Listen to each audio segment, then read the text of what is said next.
Pasca turnamen Akademi Master Roh Elite, Tangsa dan Xiao dibawa oleh Tang Hao ke tempat yang aman. Sementara Bibi Dong yang merasa belum cukup kuat untuk melawannya memutuskan untuk menahan diri dan membiarkan orang-orang Sri Lanka pergi meninggalkan kota Balai Roh Pelindung. Diperlihatkan rombongan Sri Lanka yang merasa lega bisa segera pergi meninggalkan kota Balai Roh Pelindung. Entah apa jadinya jika tadi ayah Tangsa tidak muncul.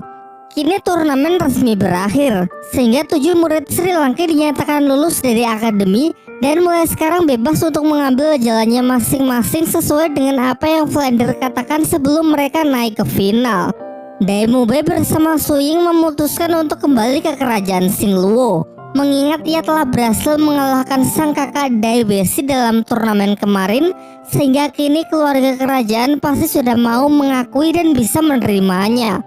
Untuk Ning Rongrong sudah jelas kalau ia akan kembali ke sekte Cahaya Kibau. Sementara Oishiki yang memang sejak lama tertarik dengan Ning Rongrong meminta kepada Ning Fengzi agar dirinya diizinkan masuk ke dalam sekte Cahaya Kibau. Ning Fengzi pun dengan senang hati menerimanya. Ia mengatakan akan senantiasa menyambut siapapun yang ingin bergabung dengan sektenya.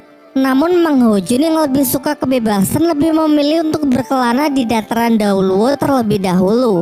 Nanti mungkin ia akan kembali ke akademi untuk membantu para gurunya. Sebelum semua berpamitan, Mang Hojun mengusulkan agar dibuat sebuah perjanjian, yaitu kita semua akan berkumpul kembali di Akademi Sri Lanka tepat 5 tahun dari sekarang. Setelah melihat perpisahan yang cukup mengharukan, kita beralih untuk melihat kondisi Tangsan dan Xiao yang dibawa oleh Tang Hao. Xiao siuman terlebih dahulu dan langsung menunjukkan rasa terima kasihnya kepada Tang Hao yang telah menyelamatkan mereka. Tang Hao kemudian mengatakan kalau Xiao sangat mirip dengan ibu Tangsan, yang mana ibu Tangsan dahulu juga merupakan siluman roh yang bermutasi menjadi manusia. Ia juga menjelaskan kalau keberadaan Xiao di sampingnya bisa membahayakan nyawa Tangsan. Karena sebagai siluman langka berusia 100.000 tahun, pasti nanti akan banyak master roh kuat yang mengincarnya, yang mungkin bahkan jauh lebih merepotkan dari Bibi Dong. Ia menyarankan agar Xiao kembali saja ke hutan tempat asalnya dan berpisah sementara waktu dengan Tangsan. Setidaknya sampai mereka sudah cukup kuat untuk bisa saling melindungi dan melawan kerasnya dunia Daoluo. Tang Hao menegaskan kalau yang ia inginkan hanyalah supaya kisah tragisnya dengan ibu Tangsan tidak terulang kembali. Xiao meminta untuk menunggu Tangsan sadar terlebih dahulu supaya ia bisa berpamitan secara langsung. Namun Tang Hao tidak sependapat karena menurutnya itu hanya akan membuat perpisahan mereka semakin berat. Sampai akhirnya setelah memberikan ciuman perpisahan, dengan berat hati Xiao pun pergi meninggalkan Tangsan untuk kembali ke tempat asalnya, yakni hutan pertarungan bintang. Ketika Tangsan siuman, ia sangat gembira karena akhirnya ia bisa bertemu kembali dengan ayahnya setelah sekian lama. Ia baru sadar kalau Xiao sedang tidak bersama mereka. Tang Hao melarang Tangsan untuk mencarinya lagi karena kini Xiao telah kembali ke tempat asalnya. Ia menjelaskan kalau Tangsan sekarang masih belum cukup punya kekuatan untuk bisa menjaga Xiao. Seorang pria sejati juga harus belajar cara merelakan. Suatu hari ketika Tangsan sudah memiliki kekuatan untuk bisa melindunginya, barulah waktu yang tepat untuk menemuinya kembali. Mengenai banyak hal termasuk masa lalu dari dirinya, Tang Hao mengatakan kalau masih belum saatnya Tangsan mengetahuinya. Tangsan masih belum cukup kuat untuk mengetahui semua kebenaran. Maka dari itu mulai sekarang putranya tersebut akan berlatih di bawah bimbingannya secara langsung. Ia berjanji sampai nanti ketika Tangsan sanggup memenuhi permintaannya, ia akan memberitahukan segalanya. Membahas mengenai Xiao. Mengapa sebagai siluman roh berusia 100.000 tahun, Xiao tidak begitu kuat? Bukankah harusnya dengan pencapaian selama itu, seekor siluman roh sudah memiliki kekuatan yang setara dengan Mas Roh bergelar Daoluo? Bahkan mungkin saja lebih dari itu. Tang Hao pun kemudian menjelaskan alasannya kepada Tangsan. Ketika sudah menginjak usia 100.000 tahun, seekor siluman roh dihadapkan pada dua pilihan. Pilihan pertama tetap hidup dengan wujud aslinya, namun paling lama hanya bisa bertahan selama 1000 tahun sebelum akhirnya mati. Atau pilihan kedua yaitu bermutasi menjadi wujud manusia. Kemudian mulai berlatih lagi dari nol, dan jika dalam wujud manusia bisa berlatih hingga mencapai level ratusan, maka ia akan mendapatkan keabadian. Namun jelas jalan kedua ini sangatlah beresiko, karena siluman roh yang bermutasi baru akan mencapai fase dewasa dan benar-benar menjadi manusia asli ketika sudah berada di level 60 ke atas. Kalau sebelum mencapai level itu ia bertemu dengan Mas Roh bergelar Doluwo, identitas aslinya pasti akan langsung terungkap sehingga akan menjadi sasaran empuk untuk dibunuh dan diserap cincin rohnya. Pembicaraan pun ditutup dengan Tang Ho yang menyuruh Tang Sen agar segera beristirahat karena besok ia akan mengajaknya pergi ke suatu tempat untuk mulai menjalankan latihan khusus di bawah bimbingannya. Keesokan harinya dimulailah perjalanan mereka yang sangat panjang. Sementara itu di sekte klan Cahaya Kibau, kita diperlihatkan Oishiki yang sedang memasak makanan. Diceritakan saat baru bergabung, Ning Fengzi benar-benar menyambutnya dengan baik dan mengatakan kalau Oishiki adalah Mas Roh jenius yang kelak akan sangat berguna bagi sektenya. Setelah makanan siap, ia pergi ke taman untuk memberikannya kepada sang pujaan hati Ning Rongrong. Di sini dengan raut wajah yang sedih, Ning Rongrong mempertanyakan mengapa Oishiki sangat baik kepadanya. Oishiki pun kembali mengungkapkan bahwa sejak dulu ia memang sudah jatuh hati kepada Ning Rongrong. Mungkin pada awalnya Oishiki adalah tipe orang yang paling cari aman dan hanya ingin hidup tentram. Namun pertemuannya dengan Ning Rongrong benar-benar telah mengubah dirinya. Ia bahkan berkali-kali membahayakan dirinya sendiri dan nyaris berkorban nyawa demi untuk melindungi wanita pujaannya tersebut. Tetapi terlepas dari itu, Oishiki memiliki sebuah kegelisahan. Ia sadar betul kalau dirinya yang biasa-biasa saja tak akan pernah bisa disandingkan dengan Ning Rongrong yang kelak akan menjadi pemimpin bagi klan Cahaya Kibau. Ia juga paham kalau cinta memang tidak harus memiliki. Oleh karena itu dengan berat hati ia berniat untuk pergi dari sekte supaya ia bisa melupakan Ning Rongrong. Ning Rongrong kemudian menyatakan kalau sebenarnya ia juga menyukai Oishiki, tetapi di sisi lain ia tidak bisa melawan aturan sekte. Ia kemudian menjelaskan kalau setiap garis keturunan dari sekte Cahaya Kibau adalah Mas Roh tipe support, sehingga dalam memilih pasangan diharuskan memilih seorang Mas Roh tipe penyerang. Tentu sebagai satu-satunya calon penerus dari kepemimpinan sektenya, ia harus mematuhi aturan tersebut. Jadi karena Oishiki bukanlah Mas Roh tipe penyerang, maka sudah jelas hubungan mereka tidak akan direstui. Namun Oishiki menegaskan bahwa ia tidak akan menyerah begitu saja. Kini setelah mengetahui alasan tersebut, ia pun mulai menentukan tujuan dan membulatkan tekadnya. Maka dari itu ia meminta agar Ning Rongrong bersedia untuk menunggunya maksimal 10 tahun. Jika setelah 10 tahun ia belum kembali, maka Ning Rongrong bebas untuk menikah dengan orang lain. Diperlihatkan Ning Fengzi yang sangat respek dengan keteguhan dan kesungguhan dari Oishiki. Ia pun bersedia untuk memberikan kesempatan kepada pemuda tersebut untuk berjuang demi membuktikan kelayakannya. 假以时日，他必定会给我们一个惊讶，给魂世界一个惊讶。 Di sisi lain, setelah melakukan perjalanan panjang hampir setengah bulan, Tang Sen dan ayahnya sudah sampai di tempat tujuan.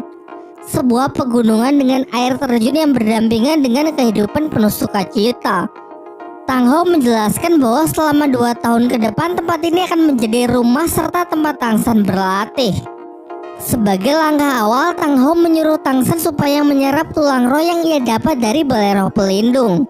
Ia juga menjelaskan bahwa sebenarnya tulang roh tersebut tadinya disiapkan untuk Hulena, karena gadis itu adalah murid langsung dari Bibi Dong yang akan Bibi Dong bimbing menjadi pemimpin suci dari balai roh pelindung selanjutnya. Dalam proses penyerapan tersebut, Tang Sen dapat melihat kekuatan spiritual yang luar biasa kuat dan mampu merasakan lingkungan sekitar dengan sangat jelas. Proses itu terlihat cukup membebani tubuh Tang Sen, dan karena adanya penyatuan dan adaptasi, proses itu berlangsung hingga 24 jam lamanya. Setelah membuka matanya, ia bisa merasakan kalau tulang roh, kebijaksanaan, dan kemampuan mata iblis ungunya bersatu dan saling melengkapi satu sama lain. Kini ia bahkan sanggup melihat dengan jelas puncak dari gunung salju sejauh lebih dari 200 meter di balik hutan. Dalam latihan khusus berikutnya, Tang Hao menyuruh Tang San untuk memanjat tebing pada air terjun yang sangat curam dan licin tanpa menggunakan kekuatan roh. Di puncak terdapat aliran air paling kuat yang menjadi media dalam melatih teknik palu acak miliknya. Jika Tang San berhasil bertahan dan menyelesaikan 9.981 pukulan tanpa cacat sedikit pun, maka latihan tahap pertama ini akan selesai. Namun 4 hari sudah berlalu semenjak latihan ini dimulai. Jangankan mendaratkan satu pukulan, untuk bisa berdiri dengan stabil di atas tebing air terjun saja Tang San masih benar-benar kesulitan. Sampai setelah mencoba kesekian kali, ia berhasil melihat celah, menemukan cara untuk bisa berdiri dengan stabil dan mulai memukul. Derasnya aliran air terjun divisualisasikan sebagai seekor naga air yang menerjangnya berulang kali.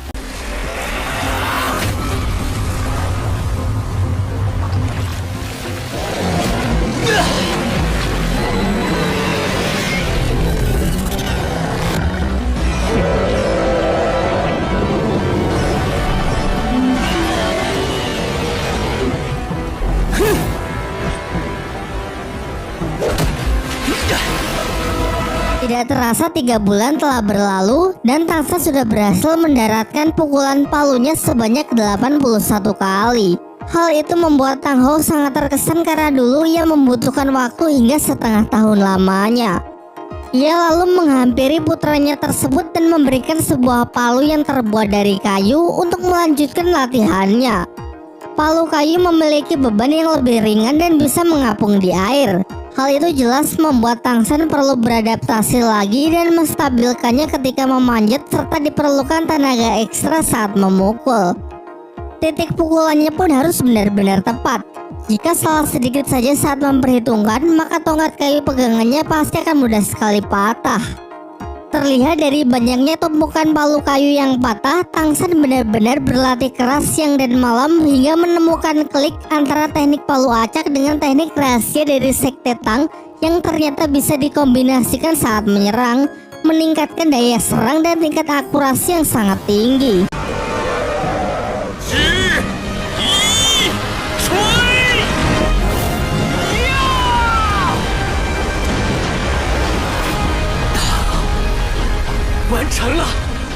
Kini setelah 2 tahun berlalu, Tang San telah berhasil menyelesaikan latihan teknik palu acaknya dan juga telah mencapai kekuatan roh level 52. Latihan tahap pertama sudah selesai, dan untuk latihan tahap kedua, Tang San akan berlatih cara membangkitkan wujud dari aura membunuh.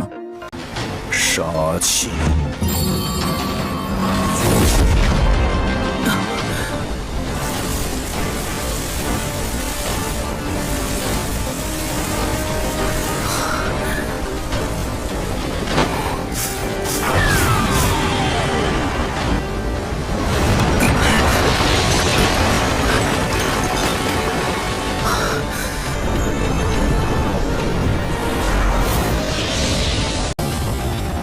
Aura ini memiliki efek intimidasi yang sangat kuat dan membuat lawan berada dalam tekanan tanpa menyentuhnya. Tang Hao mengatakan kalau Tang San bisa membangkitkan aura membunuh di sebuah tempat yang disebut dengan kota pembantaian. Bicara soal kota pembantaian, di sisi lain Hu Lena yang masih belum terima dengan kekalahannya dari Tang San pergi menemui Bibi Dong untuk memohon agar dirinya diizinkan berlatih di sana. Ia juga ingin pergi tanpa pengawalan dari siapapun. Karena menurutnya jika Master Krisan selalu melindunginya dari bahaya, maka secara tidak langsung potensinya akan lambat berkembang sehingga pasti akan semakin tertinggal dari Tang San. Pada awalnya Bibi Dong sempat ragu karena berlatih di kota pembantaian memiliki resiko yang terlalu besar. Bahkan kabarnya hanya sedikit orang yang bisa kembali dengan selamat setelah menginjakan kakinya di tempat tersebut. Namun setelah melihat tekad dari Hu Lena yang begitu kuat, Bibi Dong pun memberinya izin dan menyuruhnya untuk menyerap sebuah tulang roh kepala terlebih dahulu sebelum berangkat. Tentu dengan harapan murid kesayangannya tersebut bisa kembali dengan selamat. Sementara itu Tang Hao mengatakan kepada Tang San agar sebaiknya mencari cincin roh kelima terlebih dahulu sebelum berangkat ke kota pembantaian. Ia lalu memintanya untuk mengeluarkan kekuatan roh dari rumput biru perak. Namun ketika Tangsan sedang berkonsentrasi, ia mendengar suara yang memanggilnya dengan sebutan Kaisar. Lantas ia pun segera berlari ke arah di mana suara tersebut berasal untuk menanyakan mengapa ia dipanggil Kaisar. Dari balik pohon besar muncul sesosok jiwa seorang kakek yang mengaku kalau dirinya adalah siluman roh jenis rumput biru perak yang telah hidup sangat lama. Ia dapat merasakan kalau di dalam tubuh Tangsan mengalir darah yang jauh lebih berharga dari rumput biru perak biasa. Menurutnya sudah pasti Tangsan merupakan keturunan langsung dari Ratu Rumput Biru Perak dan sekarang resmi dinobatkan sebagai Kaisar Rumput Biru Perak.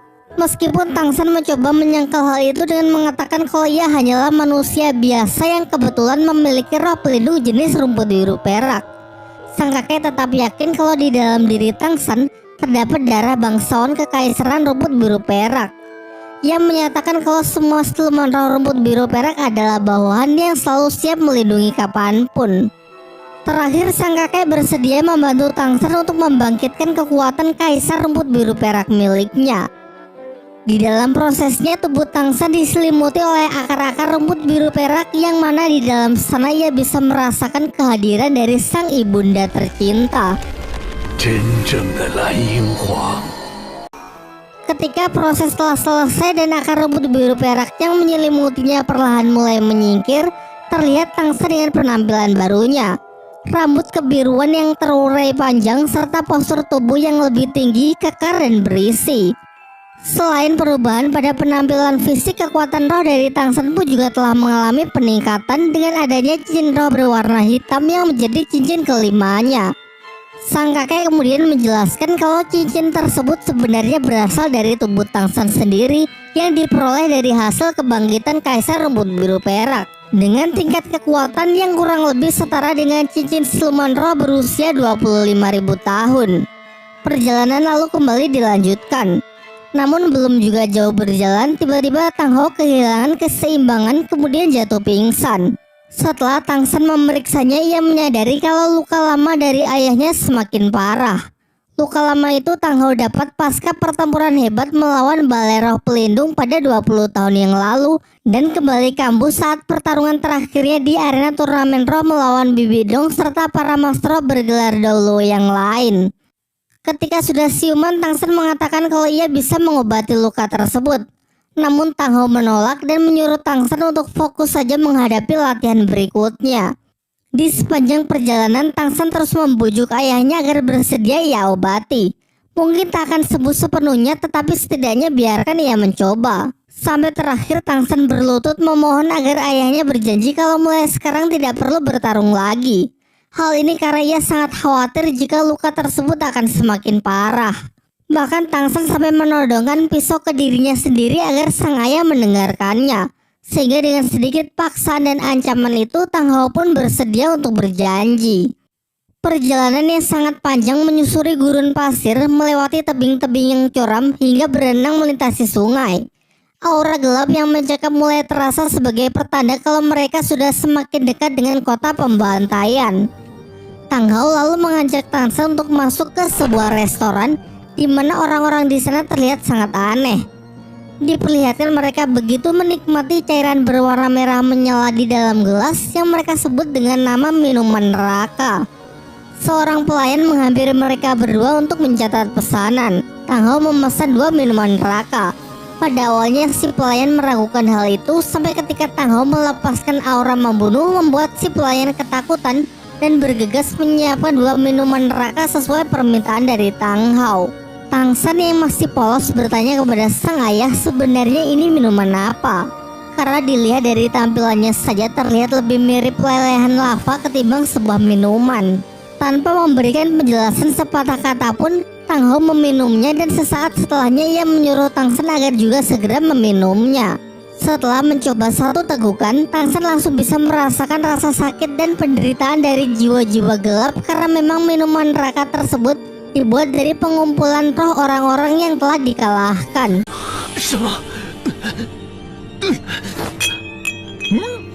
Adegan itu sontak membuat Tangsan menjadi bahan tertawaan para tamu yang lain. Mereka semua menganggap kalau Tang San adalah anak kecil yang seharusnya tidak berada di tempat seperti ini.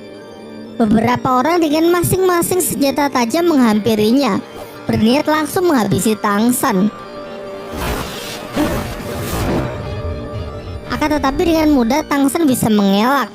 Tang Hou lalu menyuruh Tang San agar segera membunuh orang-orang tersebut karena di sini bersikap baik hati kepada musuh sama saja dengan bunuh diri. Ternyata orang-orang ini juga merupakan seorang master roh. Namun jelas terlihat dari cincin rohnya tidak ada satupun dari mereka yang sebanding dengan Tang San.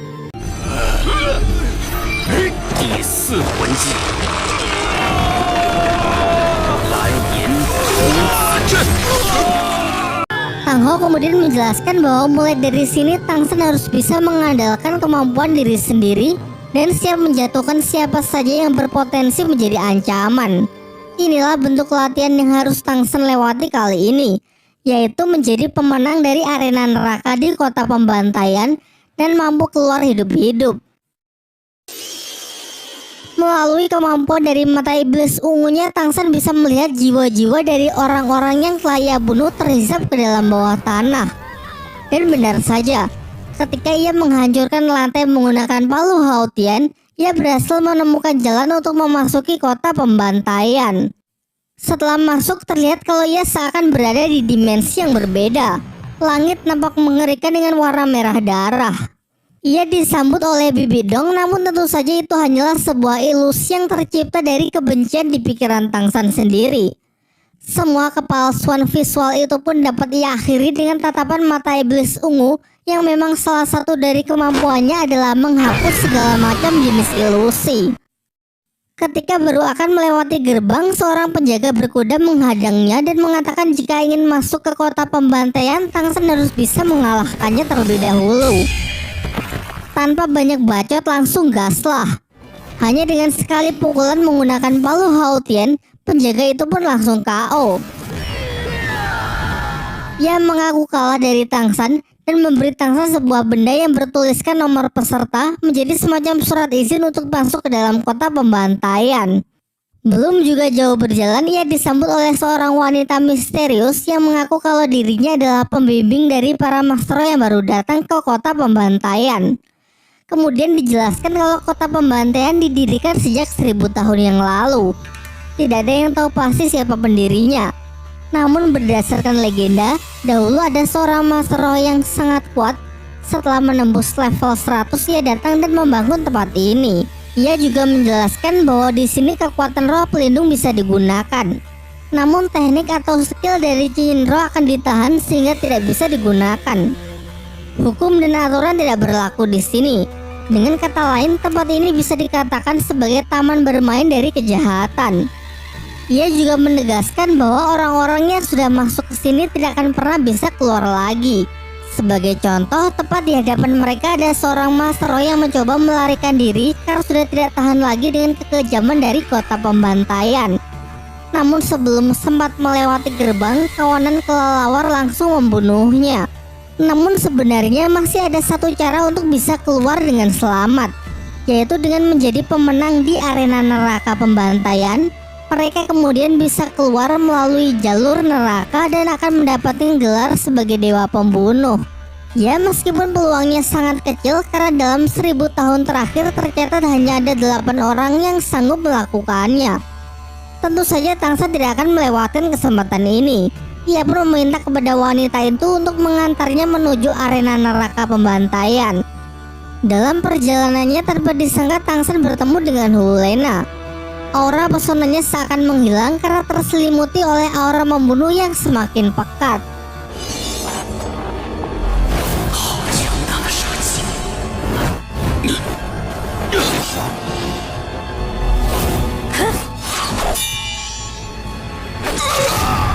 Di sini Hulena tentu saja tidak mengenali identitas dari Tang San karena penampilannya yang terlihat jauh berbeda dari Tang San yang dulu pernah ia lawan.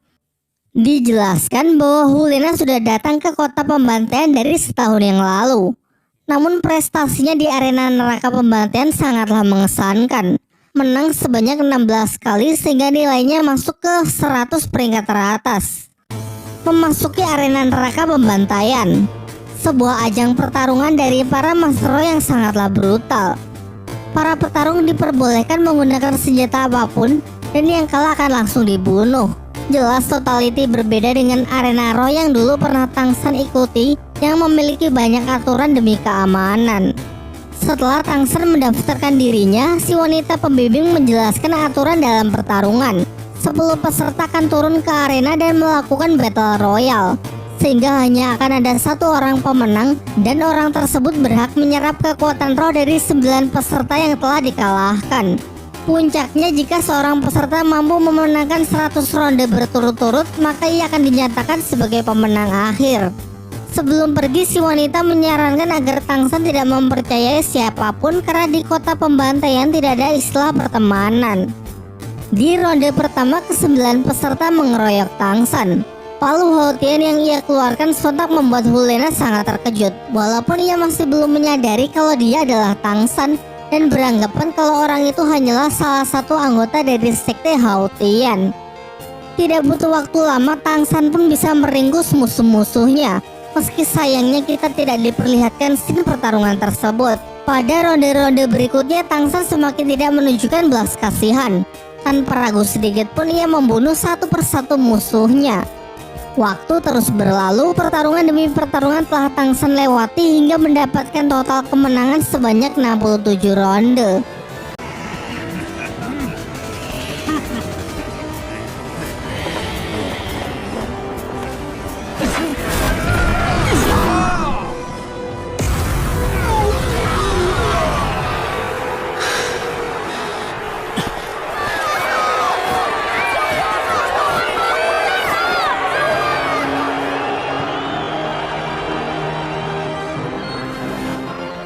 Pada suatu momen, Tangsan pun juga terlihat kesulitan saat menghadapi Master Roh yang memiliki level cukup tinggi. Ia cukup dibuat terdesak karena musuh terus-menerus menggempurnya dan tidak membiarkan Tangsan untuk sempat mengeluarkan Palu Hautian. Ditambah lagi dengan adanya zirah baju besi yang musuh kenakan juga sangat kuat sehingga senjata rahasia pun tidak dapat menembusnya. Namun hal itu tidak lantas membuat Tangsan mati langkah. Ia mengalirkan kekuatan rohnya ke dalam senjata rahasia untuk meningkatkan daya tekanan dan mendorong lawan agar menjauh. Alhasil, sedikit waktu yang ia curi bisa ia manfaatkan untuk mengeluarkan Palu Hautian guna melancarkan serangan balasan. Kini Tangsan pun berhasil mencetak rekor baru di arena neraka pembantaian, yang mana tercatat sudah memenangkan 68 ronde berturut-turut hanya dalam waktu 1 tahun.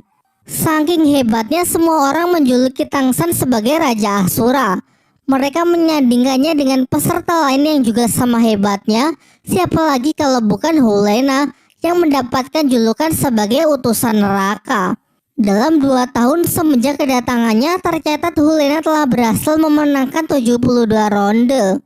Sementara itu kita diperlihatkan si wanita pembimbing yang menemui tuannya, penguasa dari kota pembantaian yang ia panggil sebagai Raja Pembunuh. Si wanita mengabarkan kalau Tangsan sudah berhasil menang sebanyak 68 kali dan hanya menunggu sedikit waktu hingga mencapai 100. Peserta lain yang sama hebatnya adalah Hulena. Ia mengusulkan agar 2 petarung ini dipertemukan dalam satu arena. Namun Dewa Pembunuh tidak sepaham dan justru mengancam bawahannya tersebut agar berhenti mengaturnya. Kita kembali ke atas arena. Terlihat Tangsan yang menyaksikan pertarungan Hulena. Setelah membunuh musuh-musuhnya, Hulena kemudian menyerap kekuatan roh mereka.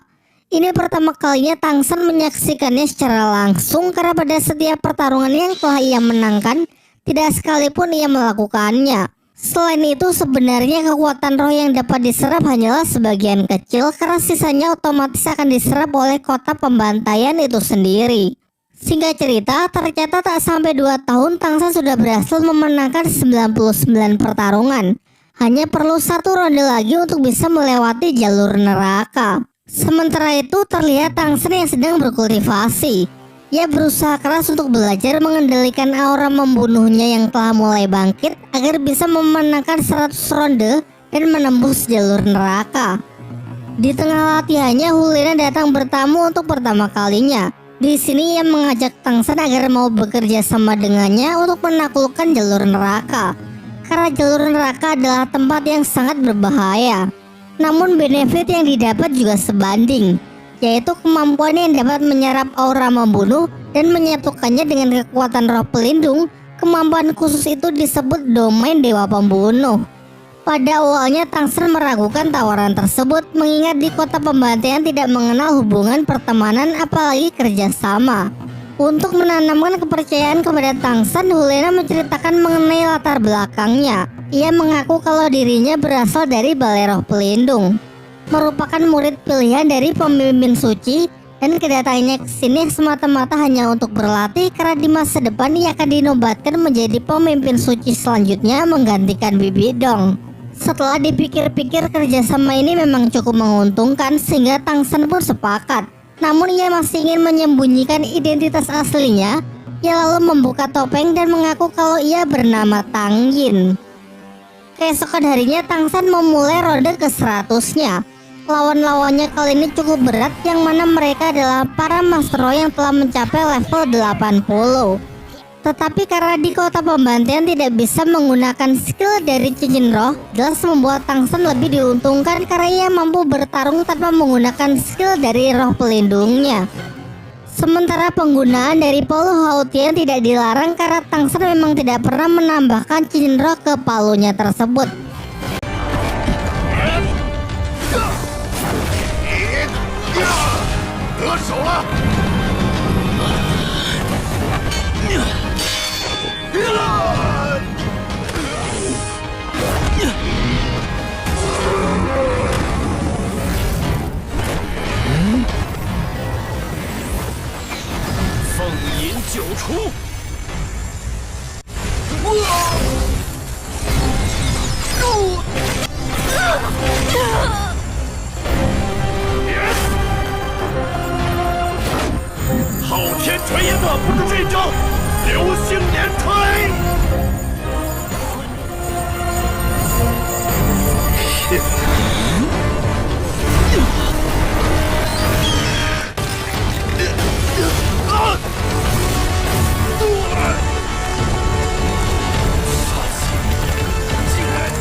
Dengan kemenangannya ini, Tang San resmi telah menyelesaikan 100 ronde dan berhak untuk melewati jalur neraka. Sang Raja Pembunuh pun hadir untuk menyampaikan ucapan selamat. Ia kemudian juga memanggil Hulena karena gadis itu juga sudah memenangkan 100 ronde. Raja Pembunuh kemudian memberikan gelar Dewa Pembunuh kepada mereka berdua tanpa harus menaklukkan jalur neraka. Namun Hulena yang menyadari kalau si Raja Pembunuh hanya ingin menghalangi mereka untuk mendapatkan kemampuan domain Dewa Pembunuh, menolaknya dan tetap bersikeras ingin pergi melewati jalur neraka. Dikarenakan memang begitulah aturannya, Raja Pembunuh pun juga tidak bisa menahan mereka berdua, sehingga mau tidak mau ia tetap membukakan pintu menuju jalur neraka. Ketika sudah memasuki jalur neraka, Hulena merasakan ambience yang benar-benar berbeda. Tekanannya begitu kuat dan di sini ia cukup kesulitan untuk mengendalikan aura membunuhnya. Sepertinya tempat ini menjadi pusat dan sumber kekuatan dari kota pembantaian. Melalui mata iblis ungunya, Tang San dapat melihat kumpulan kekuatan roh hasil hisapan dari orang-orang yang telah dikalahkan. Dengan seutas tali yang digunakan untuk saling mengikat, mereka berdua pun mulai berjalan menyusuri jalur neraka.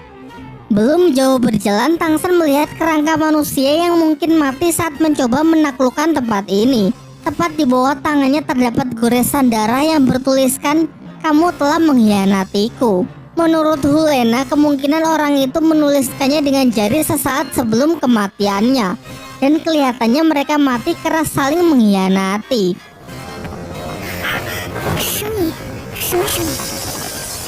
Tak lama setelah itu mereka dikejutkan dengan kemunculan segerombolan kelelawar penghisap darah yang datang dan mengelilingi mereka.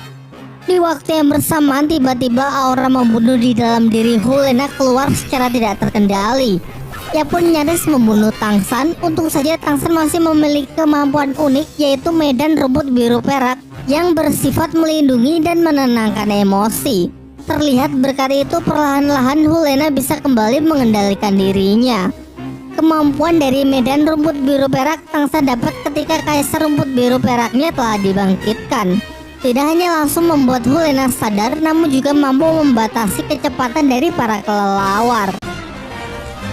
走，往前跑，把他们引到一起，扩散。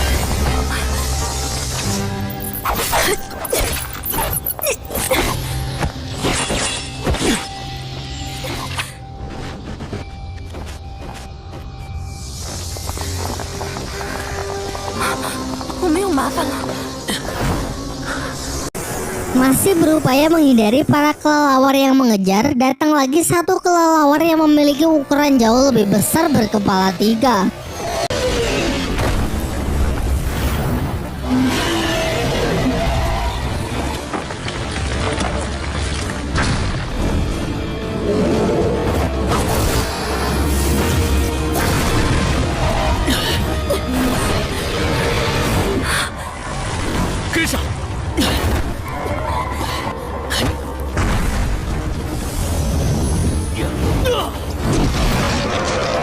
Ketika tengah dihadapkan pada situasi yang sulit, Tangsan lebih mendahulukan keselamatan dari Hulena ketimbang dirinya sendiri. Pengorbanannya itu membuat Hulena semakin bersimpati kepada pemuda yang ia panggil Tang Yin tersebut. Ia bahkan mengabaikan ucapan dari Bibi Dong yang berpesan untuk tidak peduli kepada siapapun. Keadaan kembali memburuk dengan bangkitnya kelelawar raksasa yang ternyata mampu beregenerasi, padahal sebelumnya sudah mereka kalahkan.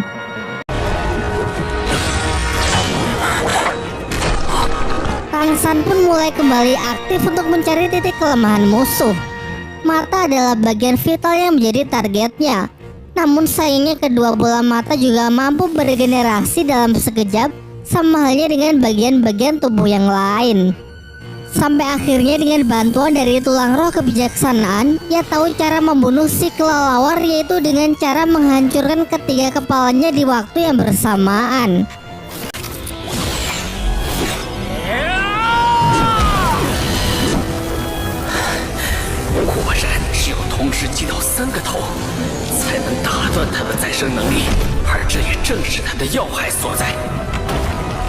Untuk kembali memulihkan tenaga, mereka berdua memutuskan untuk beristirahat sejenak, karena rintangan berikutnya pasti akan jauh lebih sulit.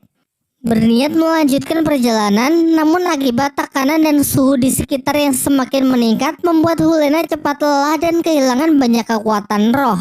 Di waktu yang bersamaan muncul seekor monster berwujud ular naga yang siap menerkam mereka berdua. Tangsan segera mengajak Hulena untuk melarikan diri melalui jalur sepanjang tubuh ular naga tersebut.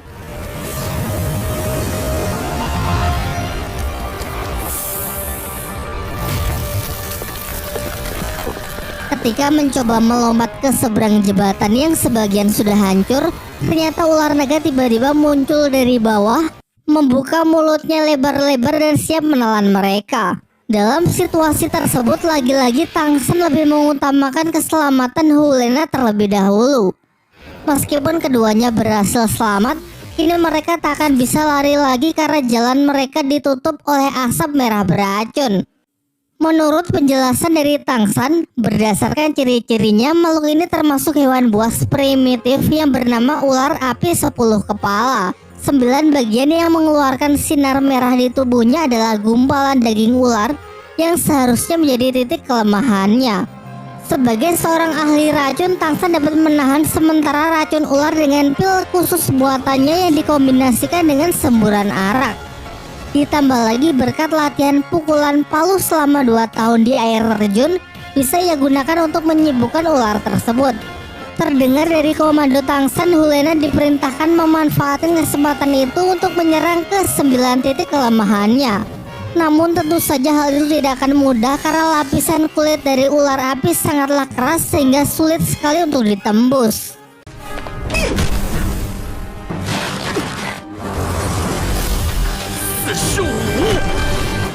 有破绽。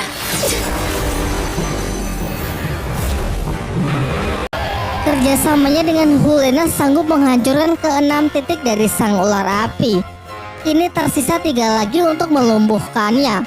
Namun sang ular api memperkuat pertahanannya, membuat tekanan yang sangat kuat dari tenaga dalam dan mulai memusatkan kekuatan untuk menciptakan serangan ledakan supermasif, melompat dan melepaskan teknik palu acak. Sepertinya Tangsan ingin mengacaukan persiapan dari jurus makhluk itu sebelum energi yang dipusatkan cukup untuk meledak.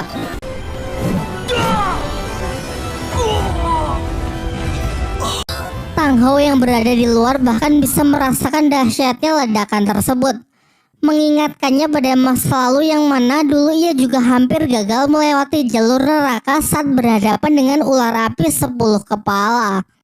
只要切断本体和内丹之间的联系，就还有机会。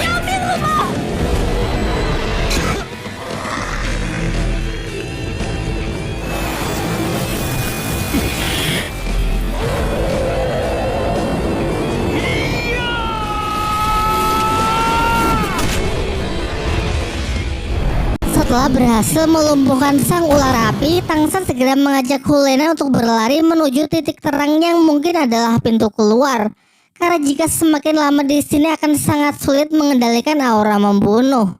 Dan benar saja, setelah beberapa langkah berlari, Hulena merasa kalau dirinya sudah tidak sanggup lagi untuk menahan aura membunuh yang terus berontak dari dalam dirinya. Jembatan yang mereka pijak mulai hancur, membuat Hulena terperosok jatuh ke dasar jalur neraka. Beruntung Tangsan masih sempat menolongnya, meski padahal akan jauh lebih mudah kalau ia pergi begitu saja.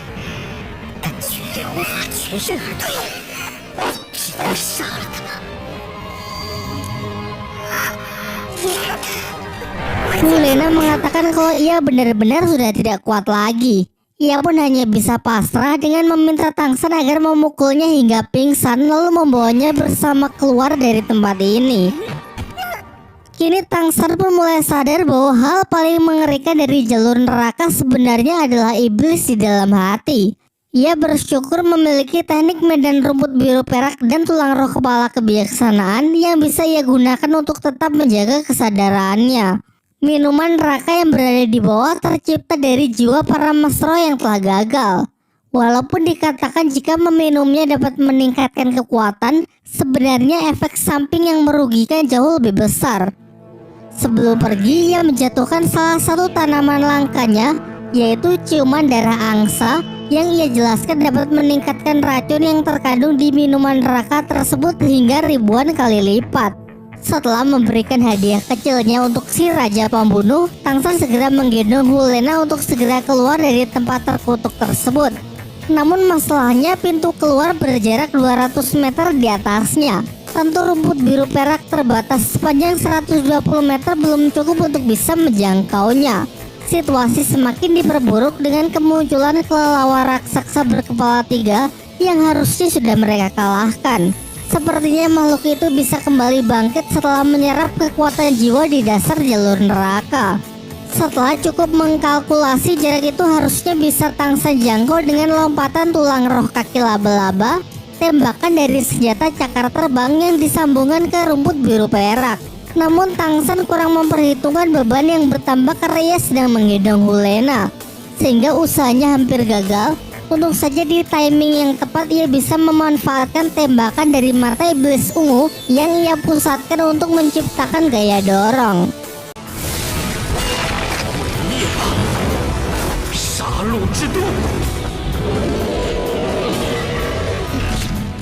Alhasil ia pun sukses keluar dan berhasil membangkitkan kekuatan domain Dewa Pembunuh karena telah berhasil menaklukkan jalur neraka. Setelah siuman ia mendapati ukiran garis-garis aneh yang ada pada Palu Hautian.